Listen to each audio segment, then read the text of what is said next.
Bangarpet MLA திரு SN. Narayanasamy அவரு நமக்கு முன்பாக வந்து பேசினார். இங்க இருக்கிற எம்எல்ஏ எல்லாம் கூப்பிட்டு பெங்களூர்ல தர்ணா பண்ணலாம், இங்க இருக்கிற ஒட்டுமொத்த அரசியல்வாதிகள் எல்லாம் ஒன்னா சேர்க்கலாம், அங்க பண்ணலாம், பெரிய லெவல்ல நம்ம போராட்டம் பண்ணலாம், அதுக்கான பஸ் செலவு என்ன செலவு வருது நாங்களே எடுத்துக்கிறோம் நல்லா சொன்னாரு. வரவேற்கத்தக்க ஒரு விஷயம். ஆனா இங்கிருந்து எழுந்து போன்னு அவர் சொன்னாரு. அது நம்ம நேற்று எடுத்த முடிவில்லை.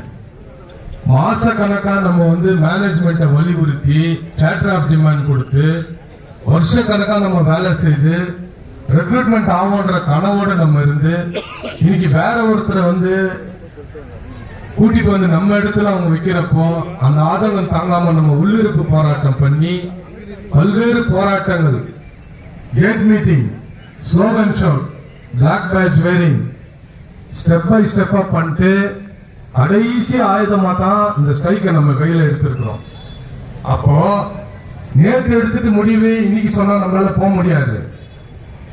கோரிக்கைகள் நிறைவேறும் வரையில் நம்ம யாருமே உள்ள போக முடியாது, போக மாட்டோம். வீரா நம்ம இங்க உட்கார்ந்து இல்ல, அவருடைய ஒப்பீனியன் அவர் சொல்றாரு, நீங்க எல்லாம் கோவப்படாதீங்க. அவருடைய ஒப்பீனியன், அவருடைய கருத்து சொல்றாரு. இங்க இருந்து நீங்க போடாருன்னா இது சக்சஸ் ஆகுமா, பெங்களூருக்கு போலாம், இப்படி பண்ணலாம் அப்படி பண்ணலாம். முடிவு எடுக்க வேண்டியவங்க நீங்க, முடிவு உங்க கையில இருக்குது. ஒவ்வொருத்தரும் நீங்க எடுக்கிற முடிவு. அதனால யாரும் சலசலப்பாவாதீங்க, யாரும் எந்த விதமான ஒரு ஆக்ரோஷமும் போக முடியாது, கமெண்ட்டும் பண்ணாதீங்க.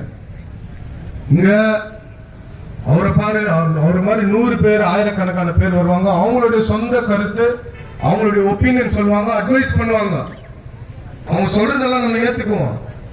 உள்ள போயிட்டு ஹீ ட்ரீட்மெண்ட்ல நெருப்புலயும், கேன்டீன்ல நெருப்புலயும், சிப்ஸ் வாரதுல இருந்து, டாய்லெட் கிளீன் பண்றதுல இருந்து, மிஷின்ல அடிபட்டு கூட ரத்தம் சிந்தி வேலை செய்யறது நம்ம, நம்ம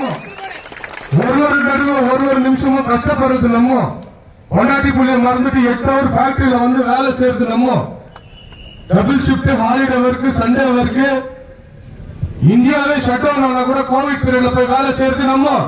அப்ப முடிவு எடுக்க வேண்டியது நம்ம, கஷ்டம் நம்மளுக்கு தான் தெரியும். அதனால நீங்க கோவப்படாதீங்க.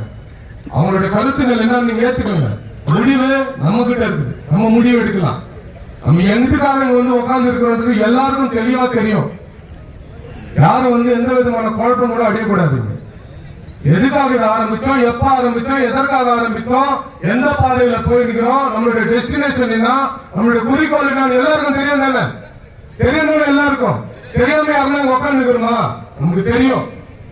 அதை நம்ம அந்த இலக்கை அடையும் வரையில் நம்ம போராடுவோம், வெற்றி பெறுவோம், நம்ம முன்னோக்கி போயிட்டே இருப்போம்.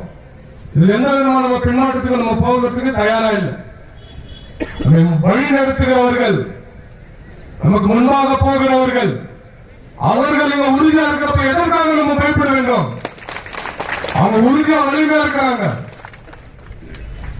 அவங்களுடைய ஆலோசனைகள் ஒரு நாள் வீணா போகாது, அவங்களுடைய வழி நடத்துதல் ஒரு நாள் வீணா போகாது, தவறான வழியில நம்மளை நடத்தாது. அதற்காக தொழிலாளிங்க யாரும் நீங்க டென்ஷன் ஆகாதீங்க, சலசலப்பாவாதீங்கன்னு சொல்லிட்டு உங்க மத்தியில பேச முடியாதான் நான்